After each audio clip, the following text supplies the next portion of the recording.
क्योंकि जो गांव के लोग हैं वो सतगुरु रामपाल जी को हिसार जेल से बाहर आने के बाद में सम्मानित करने के लिए आ रहे हैं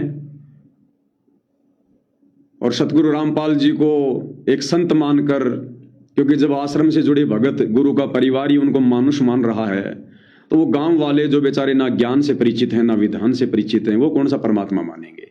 जुबान से तो भगवान उनके भगत भी कह रहे हैं, जुबान से गांव वाले भी कह रहे हैं, क्योंकि भाई उनको थोड़ी मदद हो गई थी। तो जिस कबीर की दाढ़ी मूंछ वाली फोटो को आज भी सतगुरु रामपाल जी सतलोक आश्रम धनाना में जब वो गांव वाले उनको भेंट कर रहे हैं, तो आज भी सतगुरु रामपाल जी उस फोटो को माथे से लगा रहे हैं, जिस फोटो को उन्होंने खुद रिजेक्ट किया हुआ है कि ये तो काल्पनिक फोटो है, ये तो बनावटी है। वो कबीर भगवान ऐसा नहीं है जैसा तुम इन फोटो में देख रहे हो, उसके तो ना जाने कितने रूप हैं, वो तो किसी भी रूप में आ जाए। उस फोटो को आज भी सतगुरु रामपाल जी माथे से लगा रहे हैं, देखिएगा।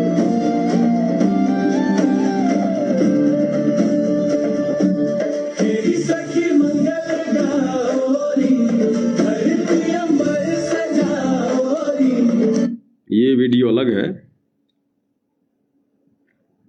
वो वाला थोड़ा निकालता हूं मैं।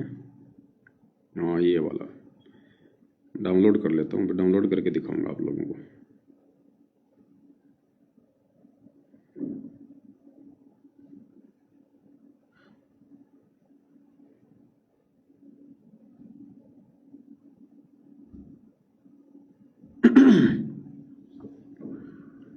चलो फेसबुक पे चला देता हूँ, थोड़ा समझ में आ जाएगा। देखिएगा भाई और बहनों, सॉरी नेट बंद था इसलिए नहीं डाउनलोड हो रहा था, अभी नेट चल गया।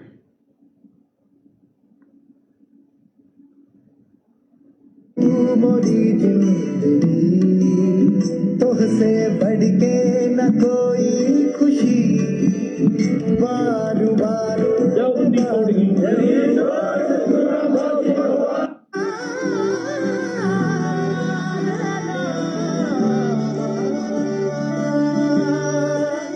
तूने तारा जो प्रीत का जोड़ा, मनवा बैरी रहा ना ये मोरा, बदलाना था ये किस्मत का फेरा, जब तक तू ना था तारा मोरा, मोरी रस्सियों से छूटा देखिएगा,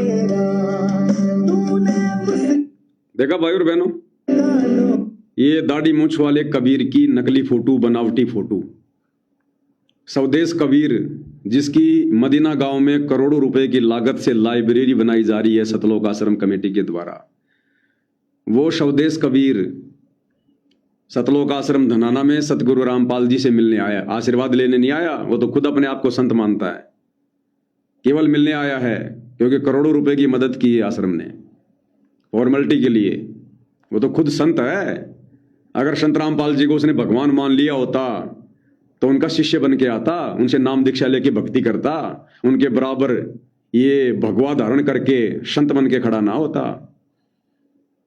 तो जानना मानना कुछ नहीं है, केवल फॉर्मेलिटी हो रही है।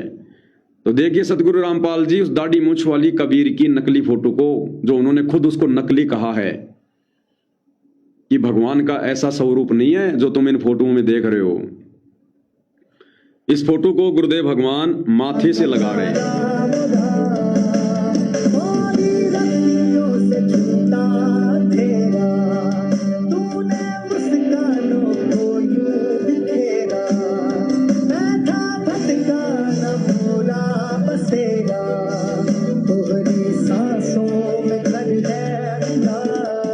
देखिएगा,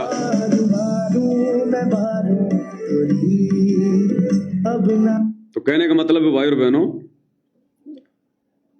जिस कबीर की दाढ़ी मूंछ वाली नकली फोटो को सतगुरु रामपाल जी ने सन 1994 से, जब से उन्होंने नाम दीक्षा देनी शुरू की, सत्संग करना शुरू किया, तब से जिस फोटो को उन्होंने भगवान बताया, अपने भक्तों के घरों में दरबार में फोटो लगवाई, आज भी आश्रमों में लगी हुई है जहां भगत दंडवत करते हैं, आज भी नाम दीक्षा के साथ भक्तों को वही दाढ़ी मूंछ वाली कबीर की फोटो दी जाती है। और इन नकली कबीर पंथियों से आज भी सतगुरु रामपाल जी उसी दाढ़ी मूंछ वाली कबीर की फोटो को स्वीकार कर रहे हैं और अपने माथे से लगा रहे हैं। इतना सब कुछ हो रहा है और उसके बावजूद हम सत्सेवक भाई बहनों से परमात्मा जी ने उस कबीर की नकली फोटो को फड़वा दिया। कितनी अजब गजब लीला, कितना बड़ा खेल गुरुदेव भगवान का। कोई सोच भी नहीं सकता था शोपन में भी कि सतगुरु रामपाल जी ने अपने भक्तों को जिस फोटो को भगवान बताया, सबके घर में दरबार में लगवाई, खुद सतगुरु रामपाल जी जिसके आगे दंडवत करते हैं, और अभी आपने लाइव देख लिया, उस फोटो को अपने माथे से लगा रहे हैं।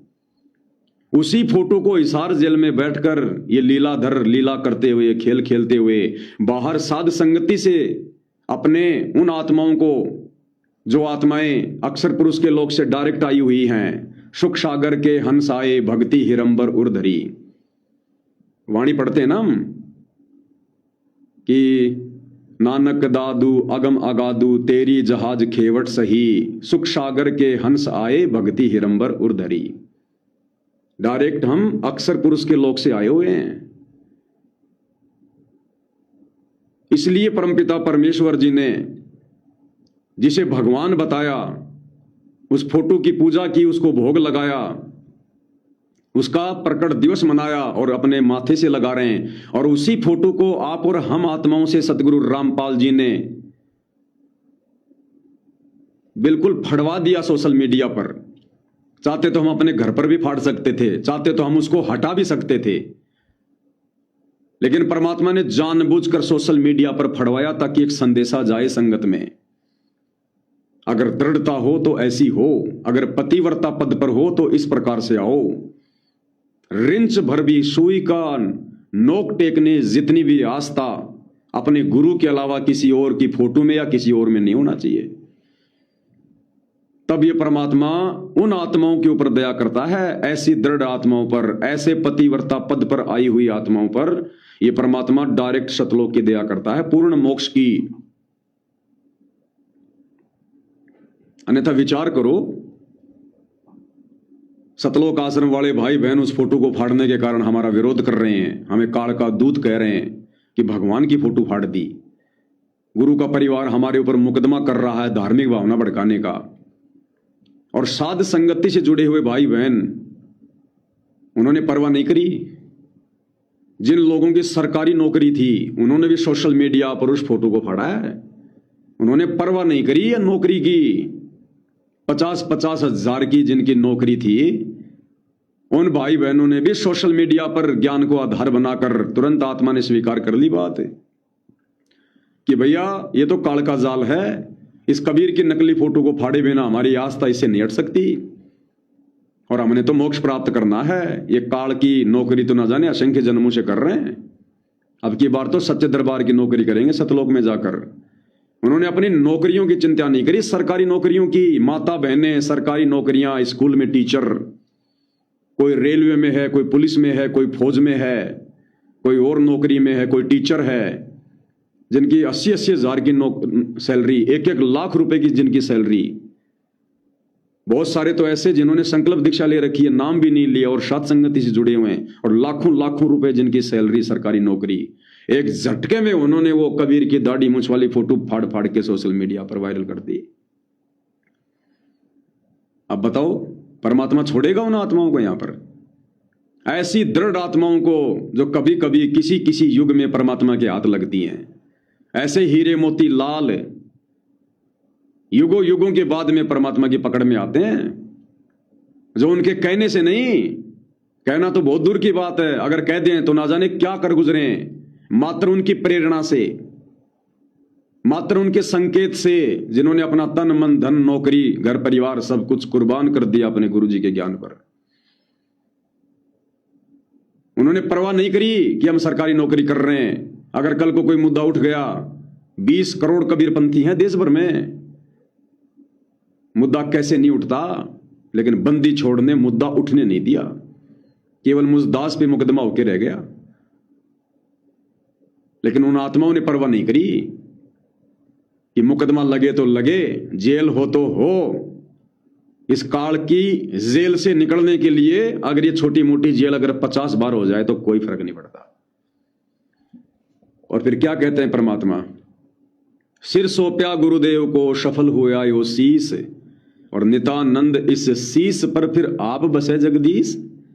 फिर वो कबीर भगवान सतगुरु रामपाल जी ऐसी दृढ़ आत्मा के शीस पर बैठ जाता है, जो उस परमात्मा के चरणों में अपना शीस देने के लिए तैयार हो जाता ना, फिर भगवान उनका शीस लेता नहीं है, ये परमात्मा तो शीस देता है। और वो कहावत उन भाई बहनों ने चरितार्थ कर दी, जो गुरुदेव हमें बताते हैं कि बच्चों, कोटि शीस तुमने दे दिए इस काल राजा की भेंट, और एक शीस देकर देख ले वर्तमान में सतगुरु अपने की भेंट। कि तू एक शीस, यानी तेरा ये वर्तमान वाला जो मनुष्य जन्म है ना, ये तू तन मन धन से अपने गुरु जी के चरणों में न्यौछावर कर दे, तेरा इसी जन्म में मोक्ष हो जाएगा। तो भाई और बहनों, पतिव्रता पद पे आना इतना आसान नहीं है। एक ही गुरु के शिष्य, वो ही तत्व ज्ञान, सब कुछ वो ही नाम, वो ही सत्संग, और उस कबीर की दाढ़ी मूंछ वाली फोटो को साथ संगति से जुड़ी हुई आत्माओं ने तो ज्ञान को आधार बनाकर निर्भय होकर फाड़ फाड़ कर वीडियो बना दिए। आज सौपन में भी याद नहीं आती वो फोटो में। अगर कबीर नाम का जिक्र होता है तो दाढ़ी मूंछ वाला नहीं आता हमारे दिमाग में, सतगुरु रामपाल जी का चेहरा दिमाग में आता है, जिन्होंने अपनी नौकरी की परवाह नहीं करी, घर परिवार की जिन्होंने कोई परवाह नहीं करी। और दूसरी तरफ सतलोक आश्रमों से जुड़े भाई बहन, वो उल्टा विरोध कर रहे हैं कि इन्होंने भगवान को फाड़ दिया। अरे भगवान था तो फिर हमारे से फटेगा क्या? वो कबीर भगवान को फाड़ दिया, फिर काहे का कबीर भगवान है जब हमारे फाड़ने से फट गया? वो काहे का कबीर भगवान है फिर वो, जो हमारे जैसे 2 कोड़ी के जीवों के फाड़ने से फट गया? फिर क्या मोक्ष करेगा वो कबीर भगवान तुम्हारा? तो ये हिम्मत, ये निर्भयता हमें सतगुरु रामपाल जी ने इस परीक्षा के दौर में इस हार जेल में बैठ कर दी। हमने गुरुदेव के संकेतों को समझा, जो संकेत उन्होंने विशेष संदेशों के माध्यम से बाहर भेजे। इन विशेष संदेशों की बदौलत और गुरु जी ने जो सद्बुद्धि दी उनको समझने की, उसकी बदौलत ये अविश्वसनीय कार्य सत्सेवक भाई बहन अपने गुरुदेव के आशीर्वाद से कर पाए हैं। इसको कहते हैं पतिव्रता पद। ऐसी आत्माओं को परमात्मा डायरेक्ट सतलोक भेजेगा, डायरेक्ट सतलोक।